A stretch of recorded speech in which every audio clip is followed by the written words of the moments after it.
গল্প চিত্তচিরে চৈত্র মাস। গল্পটি লিখেছেন মম সাহা। অতীত সমাচার। আজকে তোমাদের শোনাবো 15তম পর্ব। নীরব নির্জন কালো আকাশে পূর্ণিমার মেলা আজ। কি সুন্দর আকাশ! মেঘেরা ছুটে যাচ্ছে দল বেঁধে। খোলা রাস্তায় ফিনফিনিয়ে বাতাস। ঠিক 40 মিনিটের মাথায় অবনী বেগম তার কাঙ্ক্ষিত জায়গায় এসে পৌঁছালেন। বুকের মাঝে কেমন থেকে কেমন কম্পনের সৃষ্টি হচ্ছে। মাঝে মাঝে তো মনে হচ্ছে শ্বাসই বন্ধ হয়ে যাবে। এমনটা তো হওয়ার কথাই ছিল না।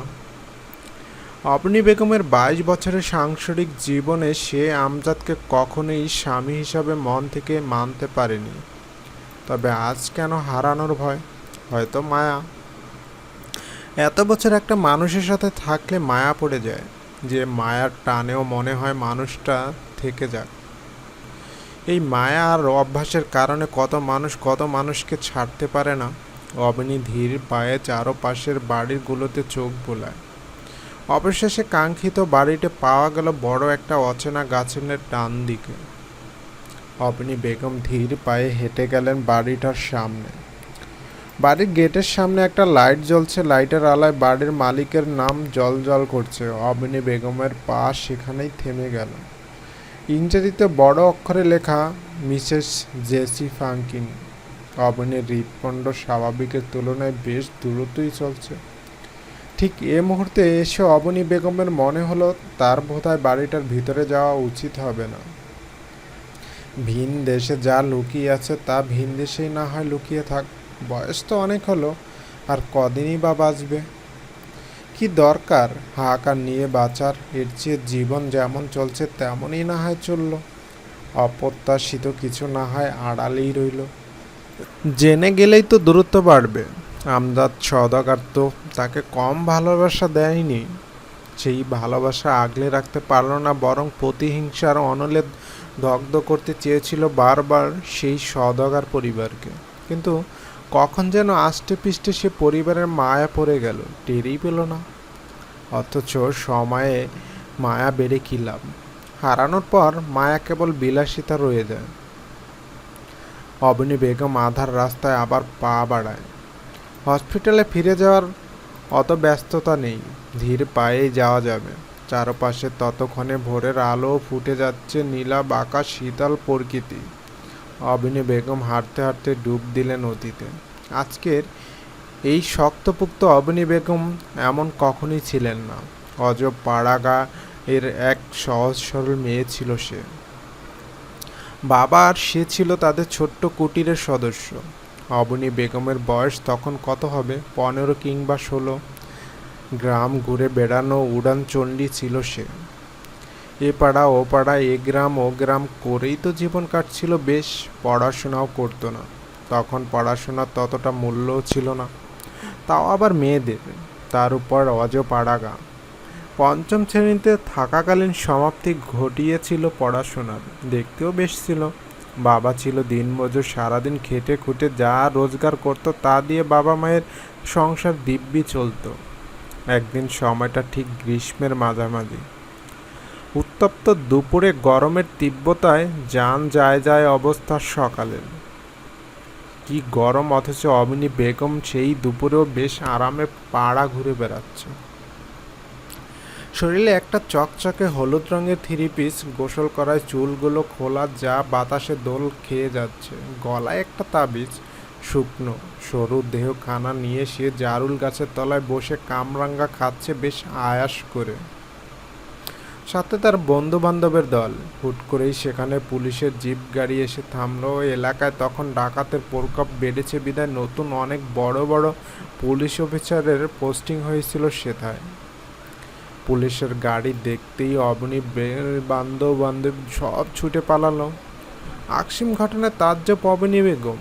অবনী বেগমের ছোটবেলা থেকেই একটা সমস্যা ছিল। আকসিম কোনো কিছু সে নিতে পারতো না। মাঝে মাঝে সে উদ্ভট কথাও বলে ফেলতো উত্তেজিত হয়ে। সেদিনও ঠিক এমনটাই ঘটল। পুলিশ দেখে সব ছেলে মেয়ে যখন পালিয়ে গেল, অবনী তখনও ঠাই বসে আছে। তখন ছেলে মেয়ে পুলিশকে বাঘ ভাল্লুকের মতন ভয় পেত। যেন কি ভয়ঙ্কর প্রাণী এই পুলিশ। জিপ গাড়ি থেকে তখন বেশ সুঠম দেহী শ্যামলা বর্ণের একজন গম্ভীর মতন পুরুষ নেমে এলো।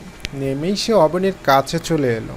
অবনীর হাতে কামরাঙ্গা, চোখে বিস্ময়। লোকটি অবনীর বেগমের কাছে এসে ভরাট স্বরে প্রশ্ন করলেন, এই যে নারী, গাছতলায় কি শুনি? ভর দুপুরে এমন জঙ্গলে কি করছেন? অবনী বেগমের আগে কখনো অপরিচিত পুরুষের সান্নিধ্যে যায়নি। সেদিন হঠাৎ অপরিচিত পুরুষটিকে সামনে দেখে ভয়ে অস্বস্তিতে তার চোখ টলমল করে উঠল, ঠোঁট উল্টে ফেলল, কেঁদে দিবে দিবে ভাব।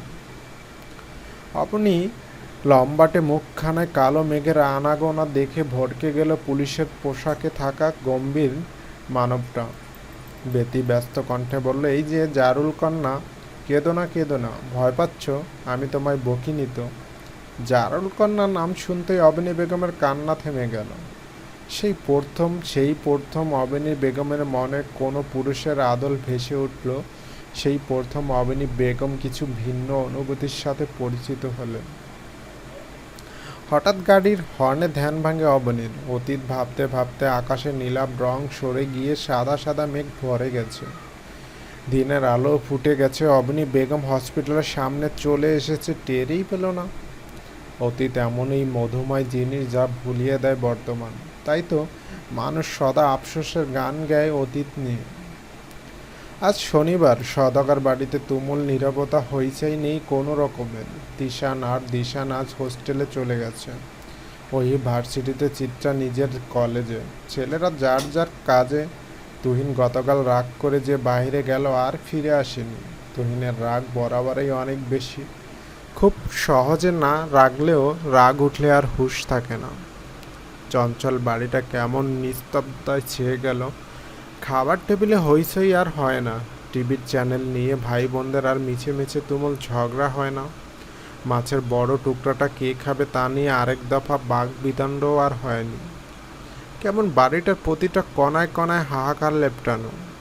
আফজাল সওদাগর তার নিজের ঘরে শুয়ে আছেন। কপালে হাত রেখে চোখ দুটি বন্ধ। রোজা সওদাগর কপালে ঘাম মুছতে মুছতে ঘরে প্রবেশ করতে তার চোখ যায় স্বামীর নিস্তব্ধ দেহটার দিকে। রোজা বেগমের বড্ড মায়া হয় স্বামীর জন্য। স্বামীর জন্য এই রোজা সওদাগর কত কিছুই না করেছে, কত অন্যায় না মেনে নিয়েছে কেবল স্বামীর মুখের হাসি দেখার জন্য। অথচ আজ সেই স্বামী কিনা নিশ্চুপ। এ পরিবারটাকে সবসময় এক আঁচলের ছায়াতলে সে রাখতে চেয়েছিলেন। তবু আজ কোথাও যেন ভাঙার সূত্রপাত দেখা দিয়েছে। একটা নারীর সংসারের চেয়ে বড় আর কিছু যে নেই। স্বামীকে এক ধ্যানে মগ্ন হতে দেখে রোজা সওদাগর স্বামীর পায়ের কাছটা এসে বললেন, ধীরকণ্ঠে শুধালেন, আপনি কি জেগে আছেন? আফজাল সওদাগরের ধ্যান ভাঙল, কিন্তু অবস্থার পরিবর্তন করলেন না। যেমন আছেন তেমনই থেকে বললেন, হ্যাঁ জেগে আছি। কিছু বলবে? আপনার কি মন খারাপ? মন খারাপ হওয়াটা স্বাভাবিক না রোজা? যে ভাইদের জন্য এত কিছু করলাম আজ তারাই দাম দিচ্ছে না, এর চেয়ে কষ্ট আর আছে বলো?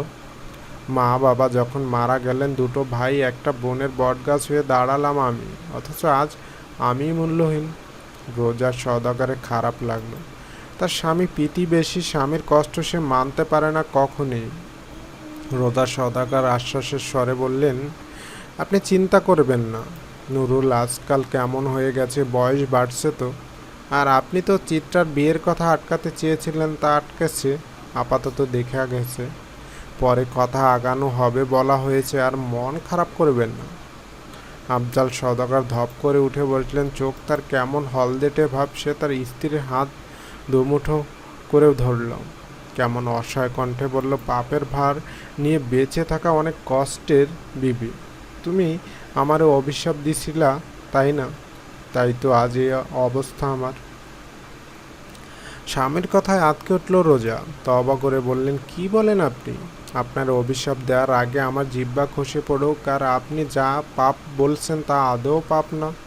আপনি তো জানেন, আর আমার আল্লাহও জানে সেটা। আপনি এসব ভাববেন না। আফজাল সওদাগর অনবরত মাথা নাড়াতে নাড়াতে বললেন, এটাই পাপ বিবি। আমি তোমাদের ঠকিয়েছি, নিজের স্বার্থে আরেকজনকে ঠকিয়েছি। ওদের মৃত্যুও তো আমায় অভিশাপ দিয়েছে। স্বামীর কথায় ভটকে গেল রোজা সওদাগর উৎকণ্ঠিত কণ্ঠে বললেন, কাদের মৃত্যু? আফজাল সওদাগর উত্তর দিলেন না। আফসোসের অশ্রু গড়িয়ে গেল তার গাল বেয়ে। গরমে ঘেমে নিয়ে একাকার চিত্রা। সাদা কলেজ ইউনিফর্মটা লেপ্টে গেছে শরীরে। চুলের মাঝে দুই বেনি, পিঠে বইয়ের ভারী ব্যাগ। গতকাল তার দেখাদেখিটা সে অবধি সীমাবদ্ধ ছিল। মাহতাব দুলাবাইয়ের কারণে তা বেশি দূর অবধি আগায়নি। আবার নওশাদ নামের লোকটাও বলেছে সময় নেওয়া উচিত দুই পক্ষের। চিত্রার মনে কেমন যেন অশান্তি, বিরক্তিতে শরীরের প্রতিটা অঙ্গ জ্বালা দিয়ে উঠেছে। জীবনটা তার এত অসহ্য ছিল না কখনো। আগে তার বাবা তাকে পছন্দ করতো না, সে জানতো না বাবা কেন তাকে অপছন্দ করত। কিন্তু যখন সে জানলো বাবার অপছন্দের কারণ, তখন থেকে চিত্রা নিজেই তার নিজেকে পছন্দ করেছে না। জীবন হঠাৎই বিভীষিকাময় হয়ে উঠল। এই চিত্রা দাঁড়া। পথে মধ্যে চিরপরিচিত কণ্ঠে শুনে দাঁড়ালো চিত্রা। পিছে ঘুরতেই চোখে পড়ল ওহি আপার লাল টুকটুকে মুখটা। গরমে লাল হয়ে গেছে। চিত্রা কিঞ্চিত হাসলো ওহি আপাকে দেখে। ওহি ততক্ষণে চিত্রার কাছে চলে এসেছে। আপা, তোমার ক্লাস শেষ? না রে, ভালো লাগছে না। যা গরম, বাসায় গিয়ে ঘুম দেব। তোর ক্লাস শেষ? হ্যাঁ আপা। তো চল একসাথে বাসায় যাই, ফুচকা খাবি চিত্রা? ওহি আপার প্রস্তাবে অবাক হলো চিত্রা। ওহি কখনই বাইরের খাবার পছন্দ করে না, আর আজ সে কিনা ফুচকার কথা বলছে। চিত্রা অবাক, বিস্মিত মুখখানা চেয়ে ফিসলে হাসলো ওহি। বাঁকা হেসে বলল, কিরে, খাবি না? চিত্রা দ্রুত মাথা নাড়ালো, যার অর্থ সে খাবে। ওহি মিষ্টি হেসে চিত্রাকে নিয়ে পাশের একটা পার্কে গিয়ে বসলো। পাশের থাকা ফুচকার দোকানটা থেকে 2 প্লেট ফুচকা দিতে বলল। চিত্রা তখনও অবাক। ওহি চিত্রার অবাক ভাবটাকে তেমন পাত্তা না দিয়ে আশেপাশে দেখতে লাগলো। দেখতে দেখতে হুট করে বলে উঠল, একটা সিক্রেট শুনবি চিত্রা? চিত্রা তখন তার ব্যাগের ভিতর থেকে পানির বোতলটা বের করছে। ওহির কথায় ভুরু কুচকে বলল, কি সিক্রেট আপা? ওহি বিভৎস কণ্ঠে বলল, তোর ফুল গাছের টবগুলো আমি ভেঙেছি। চলবে বন্ধুরা, গল্পটা কেমন হলো তা কিন্তু জানাতে ভুলো না। আজকের মতো এখানে রাখছি। আল্লাহ হাফেজ।